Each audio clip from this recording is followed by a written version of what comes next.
Merci. Restez fidèles au programme DTV. C'est parti pour cette édition du soir. Les titres.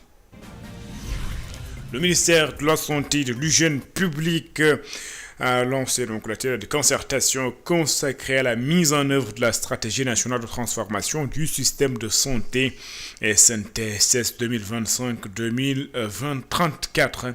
Une enveloppe de 661 milliards de francs CFA est étendue dans le cadre de ce projet.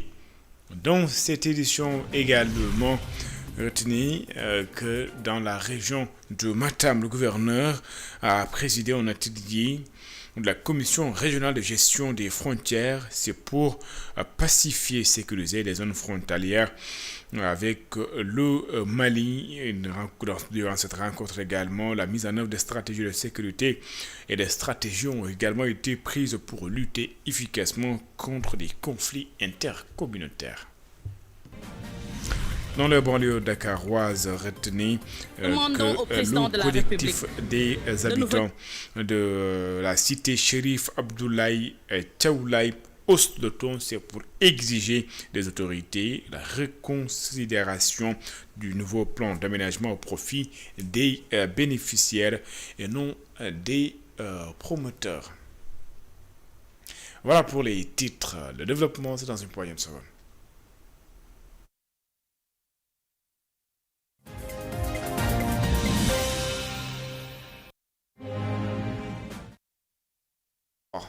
Et bienvenue.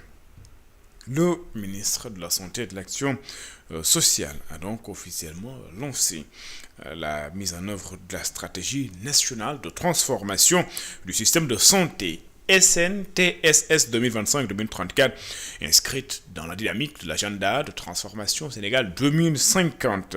Cette stratégie, ce projet donc, est évalué à plus de 661 milliards de francs CFA, s'appuie sur des instruments majeurs tels que le plan national de prévention et de promotion de la santé, la carte sanitaire et l'ambition également de bâtir un système de santé plus performant, plus équitable et davantage orienté vers la prévention.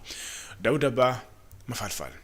La mise en œuvre de la stratégie nationale de transformation du système de santé 2025-2034 se veut résolument participative. Les différents acteurs réaffirment la nécessité d'une mobilisation des collectivités territoriales considérés comme des partenaires essentiels dans l'amélioration de l'accès aux soins de santé.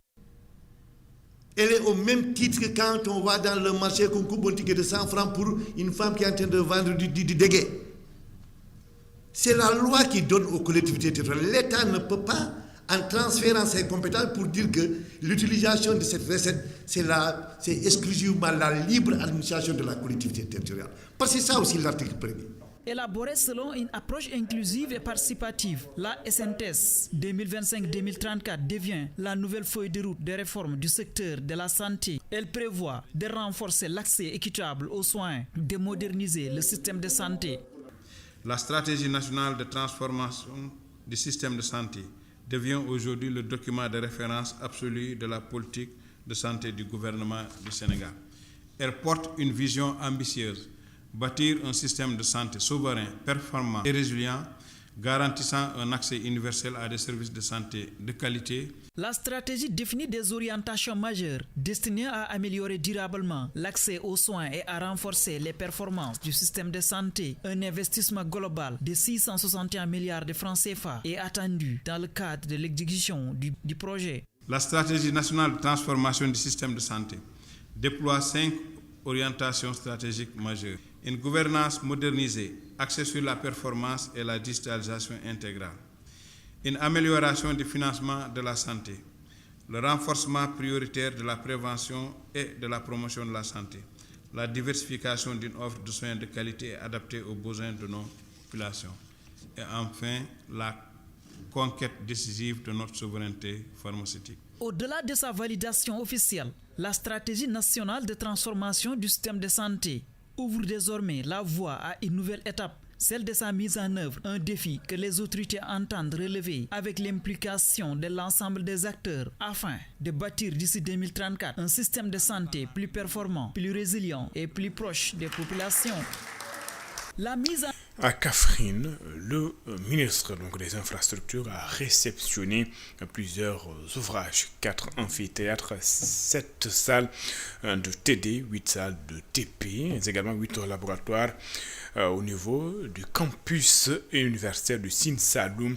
Le ministre de l'Enseignement supérieur, qui était également accompagné du ministre des Infrastructures, rappelle que ces infrastructures sont essentielles et salue également la qualité du travail qui a été fait. Compte rendu signé Boubacar Fall Bop et Babacar Willan. Le ministre de l'Enseignement supérieur, de la Recherche et de l'Innovation était à Kaffrine pour la réception du bloc administratif de l'Université du Sine Saloum El Hadji Ibrahima Niass, campus de Kaffrine. Il était en compagnie de son collègue des infrastructures, qu'il a d'ailleurs félicité pour la diligence des travaux. Ces derniers mois, nous avons hérité d'une situation extrêmement difficile, des chantiers bloqués pour des raisons de financement, des chantiers bloqués pour des raisons de défaillance ou même d'organisation. Parfois même on a été bloqué pour des raisons d'installation électrique, d'installation pour l'accès à l'eau. Il a tout débloqué et il nous a livré aujourd'hui un chantier fonctionnel sur le plan pédagogique pour vraiment mettre les étudiants dans d'excellentes conditions. Donc nous sommes très fiers. Le ministre des Infrastructures lui emboîte le pas et réaffirme sa volonté de poursuivre dans la même dynamique. Nous donne de pouvoir suivre correctement et avec la plus grande rigueur l'instruction du chef de l'État sur la livraison des infrastructures universitaires répondant aux meilleures normes de qualité et dans les délais requis. Et surtout avant la rentrée universitaire prochaine.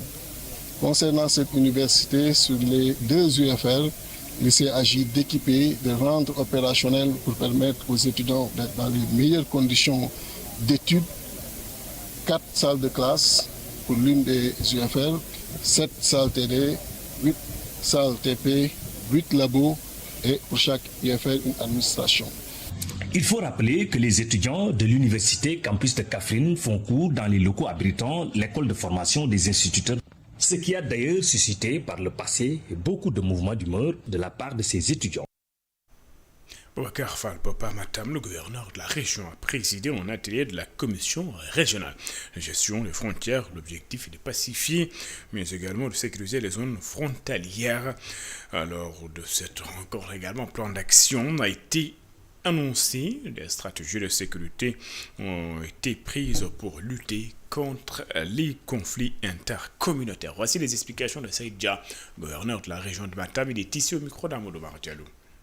Il s'agissait de se prêter à un exercice très complexe qui allie, disons, stratégie géographique et également respect des règles et des enjeux au niveau des frontières, qui se caractérise par, bien sûr, d'abord la pacification des zones frontalières, mais également la sécurisation également de ces zones, en plus du développement. Allier ces stratégies, et je viens de le dire, d'autant plus complexe qu'il s'agit de 2 États et 2 nations, matérialisées par une ligne de démarcation autour d'une seule communauté. Nous savons tous que c'est la même communauté que nous retrouvons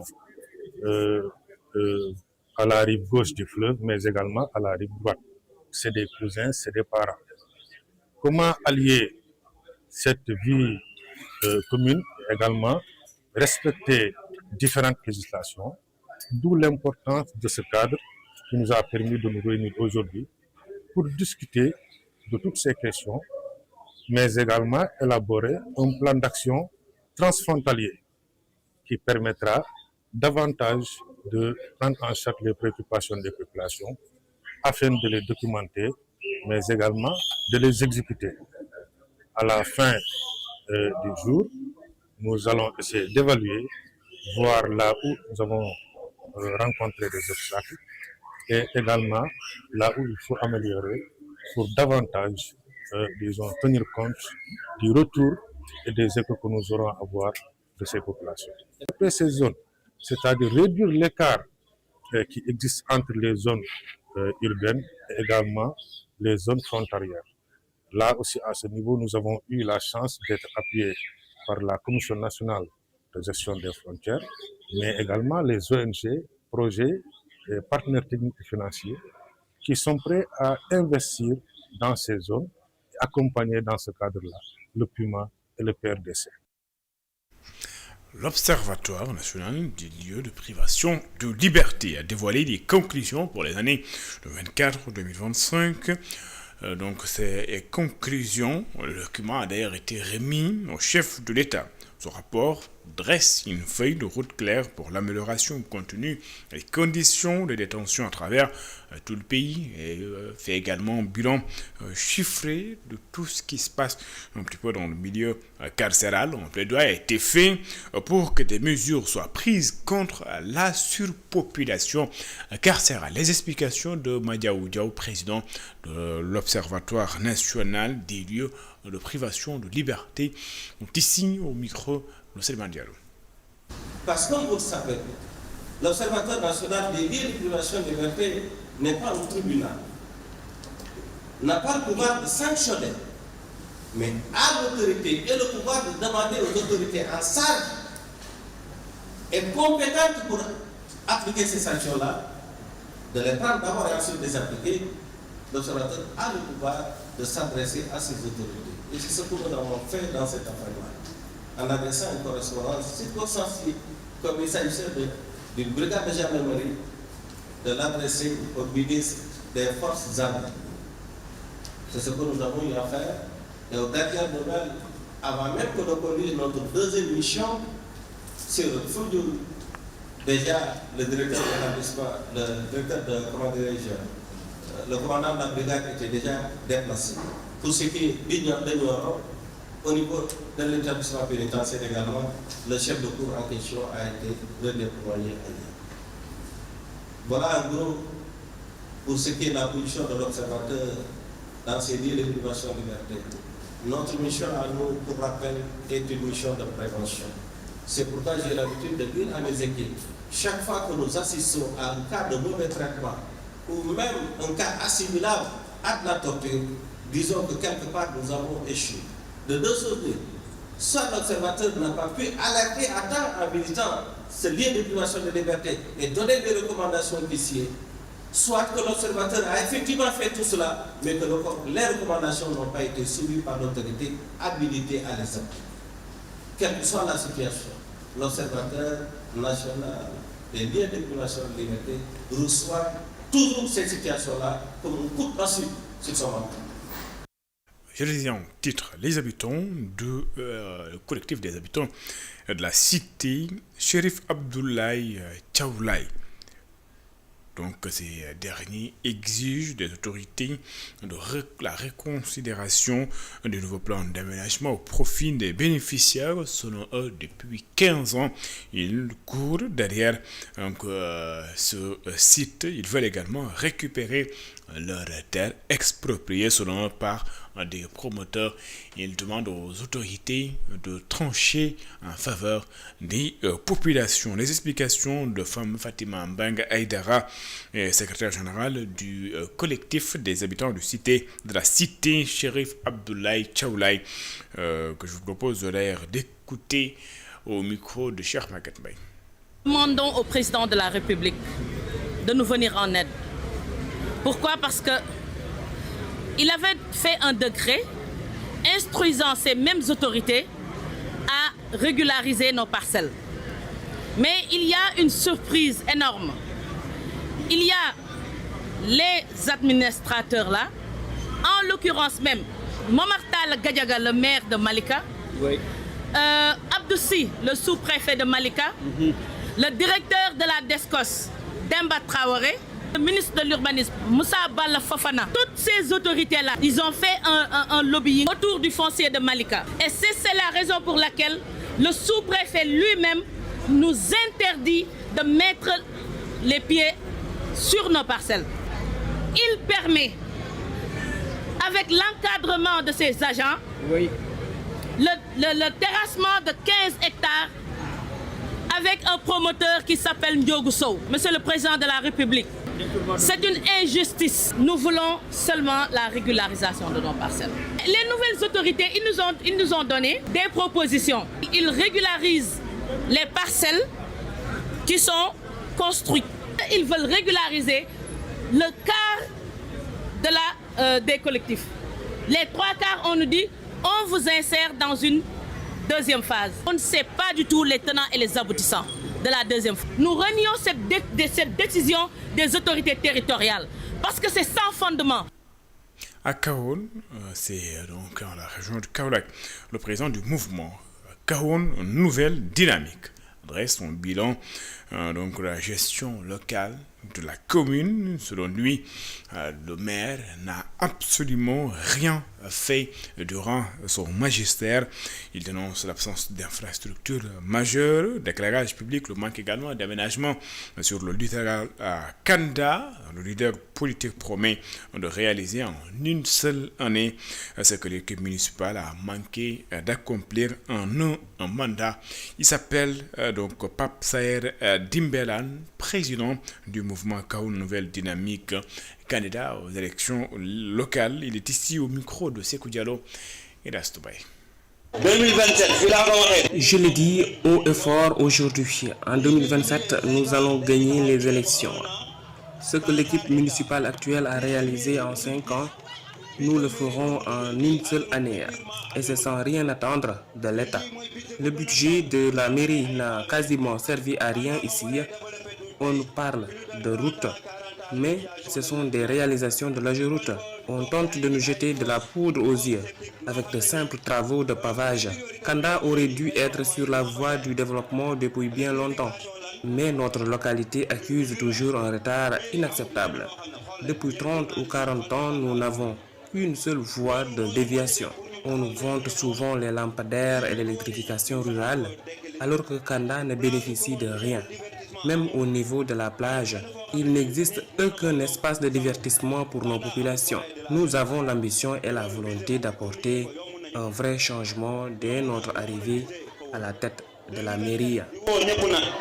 Préserver la mémoire d'une figure majeure de l'histoire du Sénégal. C'est l'objectif du professeur Mor Ndaw, auteur du livre Almami Maba Diakhouba, martyr de l'islam. À travers ce livre, l'auteur revient sur le parcours de cet homme qui a profondément marqué l'histoire du pays à travers son engagement politique, son leadership religieux, mais également son combat pour la défense de ses convictions et de ses valeurs.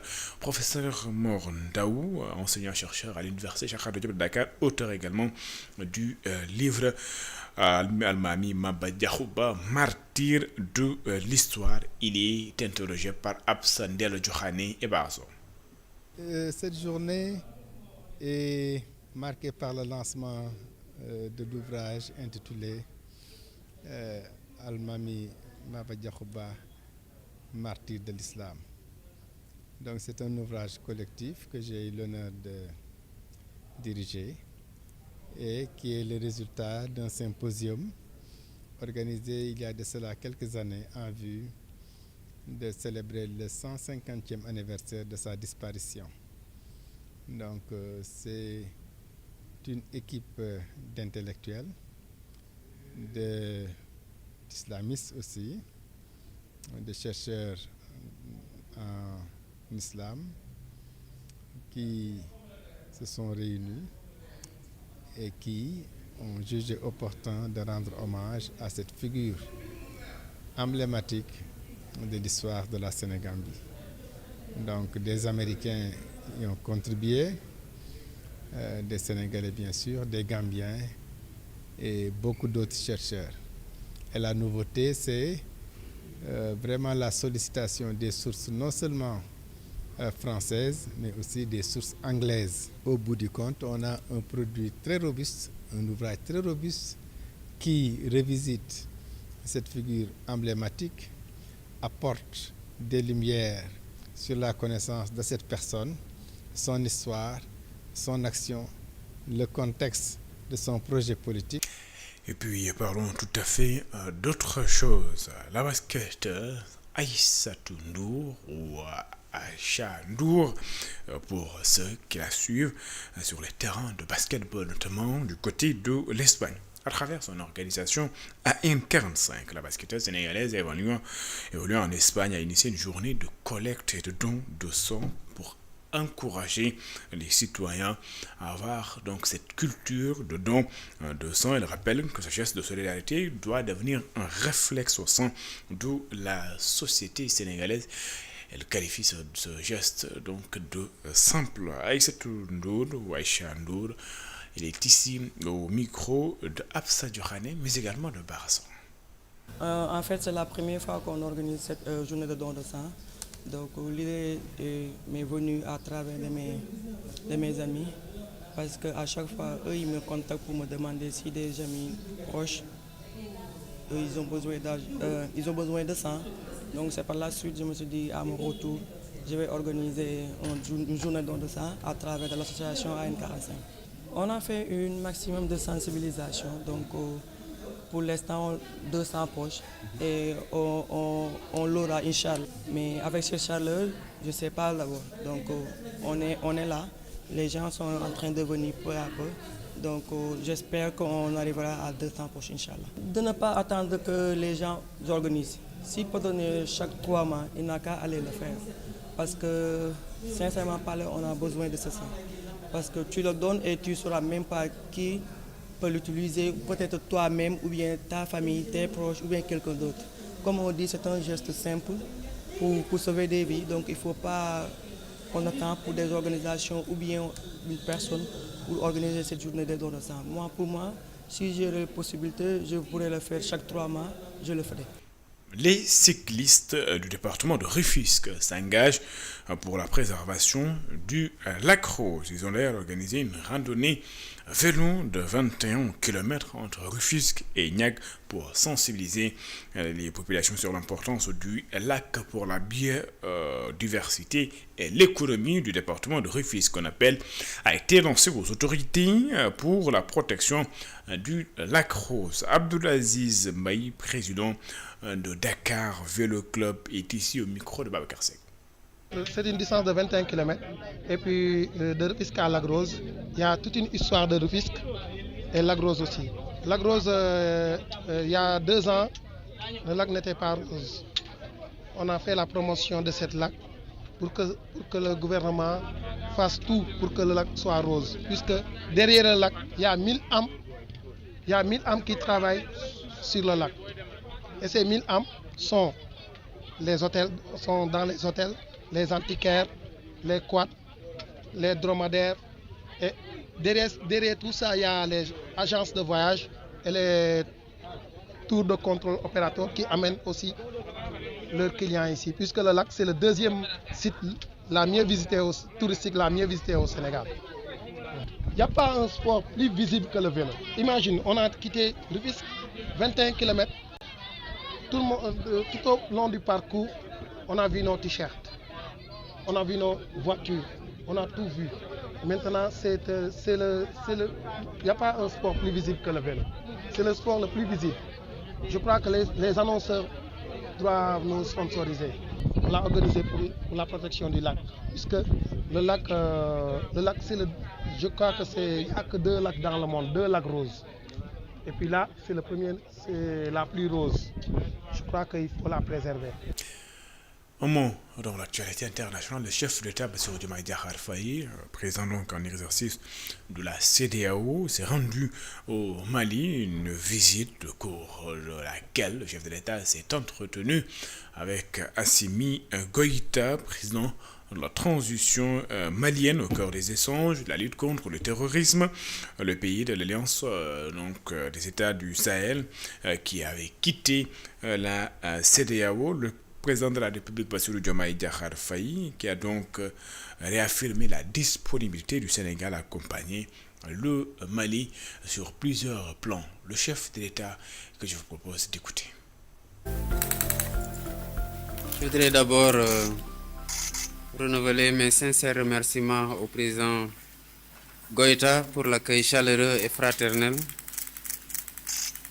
Comme il est de tradition, nous avons été accueillis dans la pure tradition de la Diatigua malienne.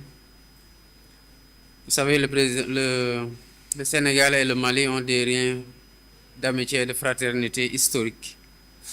C'est des liens de bon voisinage, c'est des liens de parenté, de sang, d'amitié, de culture et de coopération. Et ces liens conjugués à la géographie et à notre histoire commune sont à la base de la particularité de la relation exemplaire que nos deux pays entretiennent. Et ma présence aujourd'hui à Bamako s'inscrit donc dans ce cadre purement fraternel. Je suis venu lui rendre une visite de courtoisie et lui renouveler à lui et à son gouvernement, mais aussi au peuple malien frère, nos condoléances émues à la suite des dernières attaques tragiques qui ont coûté la vie à plusieurs soldats. Nous nous inclinons devant leur mémoire et prions pour le repos de leur âme. J'ai aussi exprimé au président Goïta la condamnation sans réserve du Sénégal, avec la plus grande fermeté de ces actes odieux, lâches et barbares qui se multiplient. À lui et à tout le peuple malien frère, je rends un hommage pour les efforts et les moyens déployés ainsi que les sacrifices consentis pour renforcer la paix et la sécurité dans ce pays frère. Naturellement, nous avons eu l'occasion d'aborder d'autres points au cours de nos échanges, tenant compte aux questions de paix et de sécurité au niveau de la sous-région, mais notamment sur les voies et moyens de lutter efficacement contre le terrorisme qui ne cesse de s'étendre et menace toutes nos populations. Car je l'ai redit, la disponibilité du Sénégal à accompagner le Mali. C'est la fin de cette édition. Merci de l'avoir suivi. Excellente suite de programme sur les antennes d'ITV. Je vous donne rendez-vous juste après cette édition dans votre émission. L'invité de la rédaction reçoit ce soir Mathieu Faye, président de la zone 2 Afrique Basket. Vous l'aurez compris, le sport sera au menu donc de l'invité de la rédaction. Nous allons parler de basketball, de la zone Afrique, notamment ce tournoi des U16 chez les garçons et chez les filles. À tout de suite.